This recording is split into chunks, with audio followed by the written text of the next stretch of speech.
बिस्मिल्लाहिर्रहमानिर्रहीम। अस्सलाम वालेकुम नादरीन, आप यूट्यूब चैनल देख रहे हैं। मैं इमरान खान। नादरीन, पहली खबर तो ये है कि बुशरा बीबी को रात गए अस्पताल मुंतकिल किया गया और उनकी आंख का ही प्रॉब्लम है। उन्हें अस्पताल ले जाया गया, कुछ देर उनको दाखिल रखा गया और बाद में खबर आई कि उन्हें वापस शिफ्ट कर दिया गया है अडयाला जेल में। अब ये एक मामूल बना लिया गया है, यानी वो एक खातून है, ना उनकी फैमिली को आगाह किया जाता है, ना उनके वकला को आगाह किया जाता है।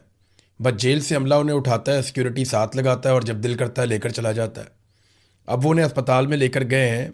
यहाँ पे इस किस्म की सिचुएशन में रात गए, कोई इमरजेंसी है, क्या सूरत हाल है, इसके बारे में किसी को कुछ पता नहीं है।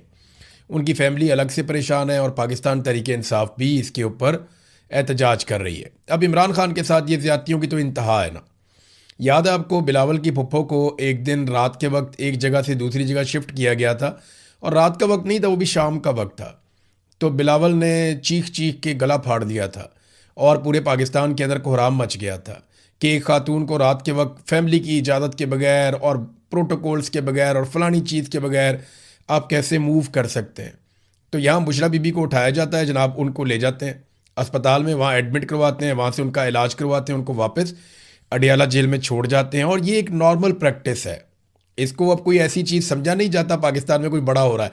आसिम मुनीर साहब ने ना पाकिस्तान में बहुत सारी चीज़ें नॉर्मलाइज कर दी हैं जो पहले हमें लगता था कि ये नहीं होंगी। और देखें, आहिस्ता आहिस्ता पाकिस्तान उस तरफ जा रहा है जिस तरफ शुमाली कोरिया जा चुका है। शुमाली कोरिया में किम जोंग उन की हुकूमत है और जिस तरीके से वो वहाँ पे निज़ाम को कंट्रोल करता है, कभी आप स्टडी करें, वैसे मैं उस पर एक वीडियो बनाऊँगा, आपको अंदाज़ा हो जाएगा कि कितनी खौफनाक ज़िंदगी वहाँ के लोग गुजार रहे हैं। तो पाकिस्तान आहिस्ता आहिस्ता शुमाली कोरिया वाली साइड पे या उसी तरह के तर्ज अमल में पाकिस्तान की जो मौजूदा रजीम है वो उस तरफ पाकिस्तान को लेकर जा रहा है। और हम ये होता हुआ अपनी आंखों के सामने देख रहे हैं, जैसे इन्होंने अदालतों को कंट्रोल किया, बाकी सारी चीज़ों को किया। अब जिस पॉलिटिकल पार्टी ने इस लड़ाई को लड़ना था, उनका लीडर जेल में है। इमरान खान तो मुकाबला कर रहा है। मैंने पिछले वीलॉग में भी आपको बताया कि इमरान खान इनसे हार नहीं मानेगा। उसने कहा कि मैं इनसे हार नहीं मानूंगा। उसने कौम से वादा किया था, आज के दिन तक, इस वक्त तक इमरान खान ने अपना वादा पूरा किया और इमरान खान ने आसिम मुनीर से किसी किस्म की कोई शिकस्त तस्लीम नहीं की। और इमरान खान ने कहा था कि मुझे डरा हुआ देखना इनकी हसरत रह जाएगी।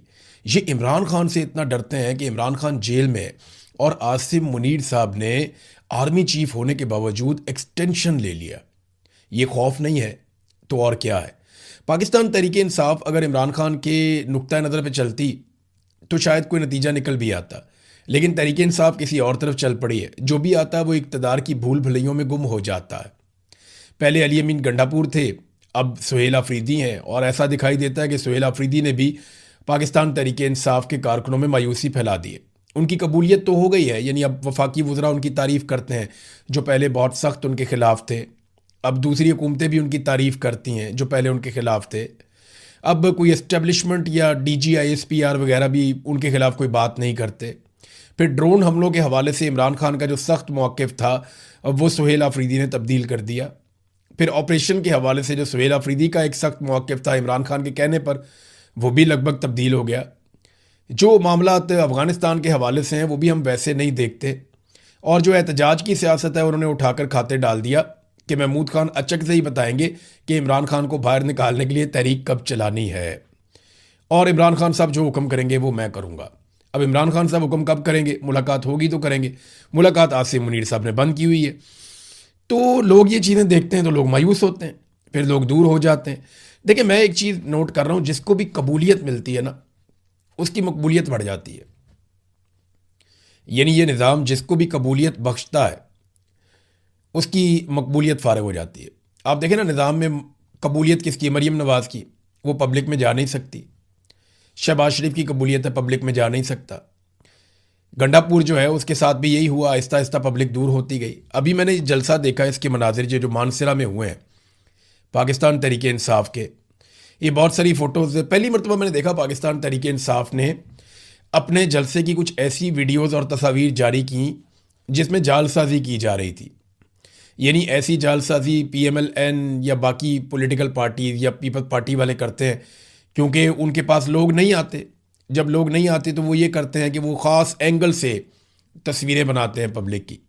मखसूस एंगल से एक तस्वीर बना ली, 2 बना ली, 4 बना ली, उन तस्वीरों को वो पब्लिक करते हैं और कोशिश करते हैं कि इस तरह दिखाया जाए कि जैसे ये जलसा बहुत बड़ा है। लेंस इस्तेमाल किए जाते हैं। अब मैं मीडिया का आदमी हूँ, 2 मिनट में पकड़ लेता हूँ। तो मैंने जब इसकी तस्वीरें देखी और पाकिस्तान तहरीक इंसाफ के सोशल मीडिया ने तस्वीरें लगाई मानसेरा में, यहाँ पे जो जलसा हुआ उसकी, तो मुझे वहीं आइडिया हो गया कि ये जलसा फारिग है। और ये जिस किस्म की, जिन एंगल से ये तस्वीरें ली गई हैं और जिस तरह के कैमरास को और जिस तरह के एंगल्स को इस्तेमाल किया गया है, यहाँ पे या तो लोग आए ही नहीं या ये किसी गलत टाइम पे ली गई हैं। फिर जब जलसा चल रहा था उस वक्त बैक साइड से एक तस्वीर किसी ने ली और लॉन्ग एंगल से, हाइट से किसी ने तस्वीर ली। अब ये तस्वीर बता रही है कि इस वक्त क्या हालत थी जलसे की। यानी ये या तो आप कबूलियत ले लें या मकबूलियत ले लें। तो सुहेल आफरीदी साहब जो हैं वो, उन्होंने कबूलियत तो ऐसा लगता है कि उनको मिल गई है, लेकिन इमरान खान के नाम पे ही लोग निकलते हैं। इमरान खान आज कह दें जेल में बैठ करके फ़लाँ जगह पे जलसा करना है, लोग वहाँ पे आ जाएंगे। इमरान खान जब भी ऑर्डर करते हैं कि यहाँ पे निकलो जलसा करना है, लोग आ जाते हैं। ऐसा नहीं है कि इमरान खान के नाम पे लोग नहीं आएंगे, लेकिन जो इमरान खान के नज़रिए पे नहीं चल रहा होगा, जैसा कि मुराद सईद ने अब शिकवा किया। मुराद सईद का अगर आप ट्वीट गौर से पढ़ें तो मुराद सईद का सारा शिकवा अपने उन साथियों से है जिनको उसने तैयार किया था, जिन पर उसने एहसानात किए थे। ये पाकिस्तान तहरीक इंसाफ के वो नौजवान हैं जो मुराद सईद की टीम में थे, और आज मुराद सईद इनसे शिकवा कर रहा है कि तुम उस पॉलिसी से पीछे हट गए हो जो हमारे लीडर की है। बहरहाल ये पॉलिटिकल पार्टी का मामला है, चलता रहेगा। मरीम नवाज़ ने एक ऐलान किया, नादरीन ये ऐलान आप सुने, बहुत मज़ेदार है। ये बड़ी इंटरेस्टिंग चीज़ है नादरीन। माजी में एक दौर ऐसा भी था जिस वक्त मरीम नवाज़ साहबा अपने चचा शहबाज शरीफ को फ़ोन करके कहती हैं कि ये हेल्थ कार्ड तो बंद कर दें, इमरान खान के पास इसके अलावा कुछ नहीं है। आप हेल्थ कार्ड बंद कर दें, गरीबों का जो मुफ्त इलाज हो रहा है, जहाँ से दिल करता है वो अपना इलाज करवा लें, अगर आप ये बंद कर देंगे तो इससे फ़ायदा हो जाएगा हमें और इमरान खान को पॉलिटिकली नुकसान होगा। गरीब मरते हैं तो मरे, ये मरीम नवाज़ साहबा ने अपने चचा को कहा था। लेकिन मज़े की बात देखें कि अब वही मरीम नवाज़ और उसका स्टेटमेंट, मरीम नवाज़ कह रही है कि ऐसी हेल्थ इंश्योरेंस पॉलिसी लाएंगे कि जिसका जहाँ से दिल करे अपना इलाज करवा सकेगा। ये तो इमरान खान की पॉलिसी थी, हेल्थ इंश्योरेंस पॉलिसी तो इमरान खान की पॉलिसी थी कि जिसने जहाँ से इलाज करवाना है जाकर करवा लो। इमरान खान ने तो पूरे पाकिस्तान को ये फैसिलिटी दे दी थी, सिर्फ सिंध की सूबाई हुकूमत नहीं मान रही थी। इमरान खान ने तो हर जगह पे हेल्थ कार्ड चला दिए थे, और ये वो हेल्थ कार्ड है जिसको 4 साल पहले इन्होंने बंद करवाया बेशर्मी और ढिठाई के साथ। आज 4 साल के बाद इन्हें याद आया कि इससे बड़ा प्रोजेक्ट कोई नहीं था। अब ये इमरान खान के उसी प्रोजेक्ट को जो है वो दोबारा से रीओपन कर दे, थूक के चाटने वाली बात हो गई। अब मिसाल तो बड़ी गंदी है लेकिन इन लोगों के ऊपर फिट आती है। ये वही हरकतें कर रहे हैं, बहुत ही घटिया सियासत इस ख़ानदान ने की है हमेशा, और आज भी ये अपनी उसी घटिया रविश के ऊपर कायम है। इसहाक डार ने नादरीन एक स्टेटमेंट दिया, बड़ा इंटरेस्टिंग स्टेटमेंट है। स्टेटमेंट की पहली लाइन आप सुनेंगे ना तो अगर आपको थोड़ी सी भी इंटरनेशनल पॉलिटिक्स की समझ है ना तो आपकी हंसी छूट जाएगी। इसहाक डार ने कहा कि पाकिस्तान ने या हमने फरीकैन को बावर करवाया है कि सऊदी अरब हमारे लिए नो गो एरिया है। फरीकैन को, फरीक कौन कौन है? अमेरिका और ईरान। इसहाक डार क्या पिद्दी और क्या पिद्दी का शोरबा। वो ये कहता है कि मैंने फरीकैन को बताया कि सऊदी अरब हमारे लिए नो गो एरिया है, इधर कोई ना जाए वरना हम लड़ पड़ेंगे। देखिए, ईरान को तो पाकिस्तान कह सकता है, फरीकैन का लफ्ज़ इस्तेमाल बिला वजह ही किया है क्योंकि अमेरिका को पाकिस्तान कह नहीं सकता। आज अगर अमेरिका सऊदी अरब के साथ कोई ज़्यादती करता है तो पाकिस्तान तो एक लफ्ज़ नहीं बोलेगा। आपको याद है मोहम्मद बिन सलमान के बारे में कितने घटिया अल्फाज बोले कुछ अर्सा पहले डोनाल्ड ट्रंप ने, तो उसके ऊपर एक लफ्ज़ नहीं बोला पाकिस्तान के वज़ीर आज़म ने या वज़ीर ख़ारजा ने, बोल भी नहीं सकते। भाई सऊदी अरब तो छोड़ें, जब पाकिस्तान के फ़ौजी शहीद कर दिए थे, पीपल्स पार्टी का दौर था गालिबन, अमेरिकन ने अफ़गान बॉर्डर के ऊपर पाकिस्तानी फ़ौजी सलाला में शायद शहीद कर दिए थे और 25 फ़ौजी पाकिस्तानी शहीद हो गए थे। उसके बाद हमने अलामती तौर पे सिर्फ क्या किया था, सप्लाई लाइन बंद की थी, वो भी अलामती तौर पे, और वो जिस वक्त अमेरिका को प्रॉब्लम आया उन्होंने वापस खुलवा ली। आप माफ़ी तो उनसे मंगवा नहीं पा रहे थे, और जब उन्होंने पाकिस्तान के फ़ौजी शहीद किए तो उसके बदले में आपने उनके फ़ौजी नहीं मारे। पाकिस्तान ने वहाँ पे सब्र का मुजाहरा किया, अपने नौजवानों का खून रायगा जाने दिया। तो जो बात हकीकत है वो हकीकत है। पाकिस्तान अमेरिका के साथ पाकिस्तानी फ़ौज कभी भी लड़ना नहीं चाहती। पाकिस्तानी फ़ौज को ये लगता है कि अमेरिकन फ़ौज बहुत ताकतवर और बहुत बड़ी फ़ौज है, इससे हम नहीं लड़ पाएंगे। जनरल बाजवा से एक दिन हम बातचीत कर रहे थे तो इमरान खान ने कहा था कि अफ़गानिस्तान के ऊपर हमले के लिए हम अपने अड्डे नहीं देंगे। तो मैंने जनरल बाजवा से, बहुत सारे और सहाफ़ी भी थे, मैंने उनसे पूछा, मैंने कहा जनरल साहब अड्डे नहीं देंगे तो आपकी फ़िज़ाई हदूद भी अगर कोई और मुल्क इस्तेमाल करता है तो वो भी फैसिलिटी आप ही देते हैं तो इस्तेमाल करता है, तो क्या अमेरिका आपकी फ़िज़ाई हदूद इस्तेमाल कर सकता है? तो बाजवा साहब ने कहा आपको पता है उनकी फ़िज़ाई ताकत कितनी है, वो कितनी बुलंदी से आते हैं, उनकी कैपेसिटी क्या है, क्या हमारी वो कैपेसिटी है, क्या हम ये कर सकते हैं? तो जनरल बाजवा ने ऐसी बातें की कि वहाँ पे लोग डर गए, परेशान हो गए कि यार ये तो अमेरिका से इतना डरते हैं, इनकी तो हवा निकली हुई है। तो पाकिस्तान ने कोई बदला नहीं लिया था अमेरिका से, जब पाकिस्तानी फ़ौजियों को अमेरिका ने शहीद कर दिया था अफ़गान बॉर्डर के ऊपर। तो ये जो पैगाम इस आगडार ने दिया है, ये सिर्फ वो कहते हैं ना, कहना तीनों ते सुनाना नूनू, यानी ये इन्होंने एक्चुअली फ़रीकैन का लफ्ज़ इस्तेमाल किया, हिफ्ज़ मा तकद्दुम। एक्चुअली तो ये पैगाम ईरान को है कि अगर दोबारा लड़ाई होती है तो सऊदी अरब तुसी मुँह नहीं करना, सऊदी अरब अगर कुछ करता भी है तो आपने अपना दिल बड़ा रखना, क्योंकि सऊदी अरब से आप लड़ेंगे तो हम आपके साथ लड़ेंगे क्योंकि हमने सऊदी अरब से पैसे ले लिए हैं। नाज़रीन, अभी कुछ आहिस्ता आहिस्ता रिपोर्टें आना शुरू हो गई हैं। यहाँ पे एक रिपोर्ट है मेरे पास जो छपी है वाशिंगटन पोस्ट में, और वाशिंगटन पोस्ट ने इस खबर को तहकीकाती तौर पे छापा है। देखिए, पाकिस्तान में फ़र्ज़ करें आप, पाकिस्तान इंडिया की लड़ाई हो जाए, पाकिस्तान अफगानिस्तान की लड़ाई हो जाए, पाकिस्तान का मीडिया जो है वो कभी भी रियल रिपोर्ट शाया नहीं कर सकता ISPR की मर्ज़ी के बगैर। आपको देखना पड़ता है, चाहे जितना मर्जी नुकसान हो, जो मर्जी हो, आप हकायक को छाप नहीं सकते। अमेरिका में ये खूबी है कि वहाँ का मीडिया जो है, अगर अमेरिका को मार पड़ी है तो वो भी बताता है, अमेरिका का नुकसान हुआ है तो वो भी बताता है, दूसरे का नुकसान हुआ है तो वो भी बताता है। इसे आज़ाद मीडिया कहते हैं। तो अब जो अटैक हुआ ईरान की जानिब से अमरीकी तनसीबात पर, उसमें वाशिंगटन पोस्ट की ये रिपोर्ट कहती है कि हमने सैटेलाइट तस्वीर के ज़रिए से और दीगर ज़राए से जो सारी इन्फॉर्मेशन इकट्ठी की है, जो अमरीकी फ़ौजी तनसीबात को नुकसान पहुंचा है वो अमरीकी हुकूमत के दावों से कहीं ज़्यादा है। और ये इंकशाफ किया है वाशिंगटन पोस्ट ने अपनी तहकीकाती रिपोर्ट में। अमरीकी अखबार वाशिंगटन पोस्ट की जानिब से जारी करदा सैटेलाइट तस्वीर की तज्ज़ियाती रिपोर्ट के मुताबिक मशरिक़ वस्ता में जंग के आगाज़ से अमरीकी फ़ौजी तनसीबात पर ईरानी फ़िज़ाई हमलों में कम अज़ कम 228 स्ट्रक्चर्स या तनसीबात को तबाह किया गया या उन्हें नुकसान पहुंचाया गया, जिसमें बड़ा कीमती फ़ौजी साजो सामान था। हैंगर्स भी थे, बैरक्स भी थीं, ईंधन के डिपो थे, तैयारे थे, अहम रेडार थे, मवासलाती और फ़िज़ाई दिफाई आलात, ये सारे निशाना बने थे। इन हमलों में नुकसानात अमरीकी हुकूमत के दावों या इससे पहले जो रिपोर्ट किए गए नुकसानात हैं उससे कहीं ज़्यादा है। यानी जो अमेरिका ने कहा नुकसान उतना नहीं हुआ, बल्कि नुकसान उससे कहीं ज़्यादा हुआ है। अमेरिका अपना नुकसान छुपा रहा है, इसीलिए डोनाल्ड ट्रंप शायद दोबारा ईरान के साथ लड़ना भी नहीं चाहते। ईरान ने बहरहाल जो अमेरिका ने तजावीज़ दी हैं उनके जवाब में वापस पाकिस्तान को बता दिया है कि इन तजावीज़ पे ईरान का रद्द-ए-अमल क्या है। ये बाकायदा ईरान की वजारत ख़ारजा के तर्जुमान ने स्टेटमेंट जारी किया और उन्होंने कहा जी कि जो अमेरिका की जानिब से तजावीज़ हमारे तक पहुँची हैं, हमने पाकिस्तान को अपने मौक़िफ़ से उन तजावीज़ के बारे में आगाह कर दिया है। डोनाल्ड ट्रंप का जो दावा है ना बहुत अजीबो गरीब है।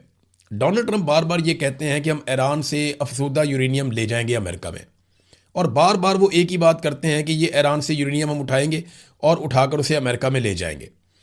अब क्या ये हो सकता है? ये एक अभी तक एक बड़ा सवाल यही बना हुआ है। देखिए ना, डोनाल्ड ट्रंप ने बुध के रोज़ फिर कहा कि अमेरिका ईरान से अफसुदा यूरेनियम हासिल करेगा, जबकि दोनों ममालिक के दरमियान जंग के खात्मे के लिए मुआहदे की कोशिशें जारी हैं। सहाफ़ियों ने जब उनसे पूछा कि अमेरिका ये काम कैसे करेगा, तो सदर ट्रंप ने दोबारा यही जवाब दिया कि हम उसे हासिल कर लेंगे, यानी यूरेनियम को हम अमेरिका में ले आएंगे।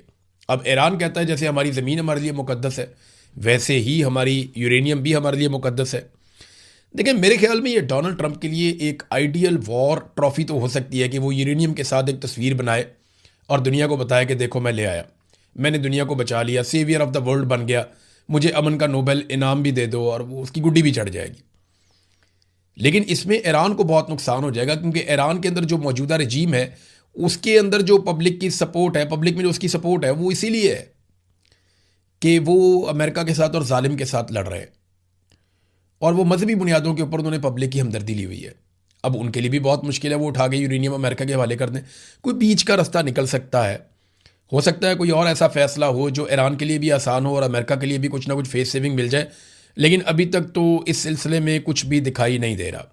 ईरान ने शुक्रिया अदा किया तमाम जो जहाज़ों के कप्तान थे उनका भी, और साथ साथ जो जहाज़ों के मालिक हैं उनका भी, कि आबना हुर्मुज़ के ज़वाबित की तामील की उन सारों ने, और उन्होंने ताउन किया ईरान के साथ, बल्कि वो अमेरिका के साथ उन्होंने ताउन नहीं किया।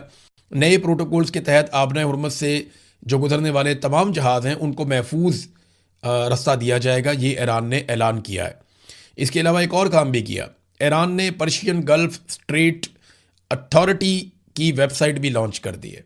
बाकायदा पहले अथॉरिटी बनाई कि पैसे कैसे वसूल करने हैं, कहाँ से कैसे जहाज़ जाएंगे, उन्हें कैसे गाइड किया जाएगा। अब उसकी एक वेबसाइट भी ईरान ने लॉन्च कर दी है। अच्छा, इसमें ना एक कालीबाफ ने स्टेटमेंट दिया, जो बात मैंने आपको एक दिन पहले कही थी ना, ये लगभग वही बात है कि डोनाल्ड ट्रंप ने पूरी कोशिश की कि सारी दुनिया के जहाज़ों को लेकर एक ही दफ़ा आबना हुर्मुज़ में से गुजरे। जब 100 के करीब 150 के करीब जहाज़ गुजरेंगे तो ईरानी उन जहाज़ों को बम मारने से डरेंगे। वो ये सोचेंगे कि इन सारे जहाज़ों को अगर हमने बम मारे तो पूरी दुनिया इकट्ठी होकर हमारे ऊपर हमलावर हो जाएगी। ये डोनाल्ड ट्रंप का मंसूबा था, लेकिन ईरान ने कहा जी हम मारेंगे। तो लोगों ने डोनाल्ड ट्रंप पे भरोसा नहीं किया, तो अब कालीबाफ ने भी ट्वीट करते हुए कहा, ट्रस्ट मी ब्रदर, मेरे भाई मुझ पे भरोसा करो। ऑपरेशन ट्रस्ट मी ब्रदर की नाकामी के बाद दोबारा शुरू हो गया है ऑपरेशन जालसाजी। यानी अब दोबारा से डोनाल्ड ट्रंप जालसाजी करेगा। हम वो चीज़ें नहीं मानेंगे जो चीज़ें डोनाल्ड ट्रंप को लगता है कि, या अमेरिका के जो मुतालबात हैं जिनमें किसी किस्म की मसावत नहीं है, वो मुतालबात ईरान पहले भी कह चुका है और अब भी वो बार बार कहता है कि हम वो मुतालबात नहीं मानेंगे। एक चीज़ बड़ी हैरान कुन है नादरीन, जो दुनिया भर के इकोनॉमिस्ट हैं, जो तजर्बाकार लोग हैं, वो इस बात को नोट कर रहे हैं। जब अमेरिका में दिन का वक्त होता है ना, तो यहाँ पे रात होती है खित्ते में, और उस वक्त अमेरिका से एक स्टेटमेंट आता है और रात के वक्त एकदम कीमत गिरती है, और एक और स्टेटमेंट आता है फिर कीमत उठती है। आजकल तमाम मीडिया जो बड़े बड़े हैं उनकी वेबसाइट्स हैं, ये स्टेटमेंट जंगल में आग की तरह फैलता है। तो डोनाल्ड ट्रंप और उनसे जुड़े हुए लोगों के स्टेटमेंट और उनसे मनसूब बयानात के बाद कुछ ऐसे इन्वेस्टर्स, सरमायाकार हैं जो एकदम सरमायाकारी करते हैं। यानी एक स्टेटमेंट आता है, एकदम कीमत गिरती है और वो बहुत सारा सरमाया लगाकर बहुत सारी ख़रीदारी कर लेते हैं, और एकदम जैसे ही सूरत हाल तब्दील होती है एक नया स्टेटमेंट आता है और उसके बाद कीमतें बढ़ती हैं तो वो मार्केट से निकल जाते हैं। तो ये जो ट्रेडिंग हो रही है ये इस बुनियाद पे हो रही है कि कुछ ऐसे लोग हैं मुबैना तौर पे जो मुस्तकबिल के बारे में पहले से जानते हैं कि अभी क्या बयान आया और थोड़ी देर के बाद कौन सा बयान आने वाला है और इस बयान का मार्केट के ऊपर किस किस्म का इम्पैक्ट होगा। ये बहुत इंपॉर्टेंट है, ये छोटी बात नहीं है, ये बड़ी बात है। नाज़रीन, एक और चीज़ है, ईरान के ऊपर काफ़ी दबाव भी बढ़ गया है। ऐसा नहीं है कि ईरान पे दबाव नहीं है। ये जो अमेरिका ने नाकाबंदी की है इसका ईरान को नुकसान हुआ है, और नुकसान देखें इस लेवल पे है कि ईरान को आने वाले दिनों में अपनी प्रोडक्शन कम करनी पड़ेगी और ईरान को किसी ना किसी तरह इस नाकाबंदी को ख़त्म करना पड़ेगा। उसके लिए बहुत बुरे माशी हालात पैदा हो जाएंगे। तो ईरानी हुकूमत ने अवाम से अपील की है चंद चीज़ों की। एक तो उन्होंने कहा जी पुरअमन रहें, आपस में मुत्तहिद रहें, एक दूसरे के मसाइल हल करें, मोहल्लों की सतह के ऊपर एक दूसरे को सपोर्ट करें, और जितनी हो सकती है सारी कौम मिलकर बचत करे। उनका ये कहना है कि आप जितनी बचत करेंगे उतना हमारे दुश्मन को हम नुकसान पहुंचाएंगे। इस वक्त इम्तिहान जो है वो ईरान के अंदर है। दुश्मन हमसे नहीं लड़ पा रहा, लेकिन वो हमें अंदर से लड़ाना चाहता है और हमें माशी तौर पे कमज़ोर करके हमारे आसाब तोड़ना चाहता है। तो इस वक्त ईरानियों को खड़ा रहना पड़ेगा।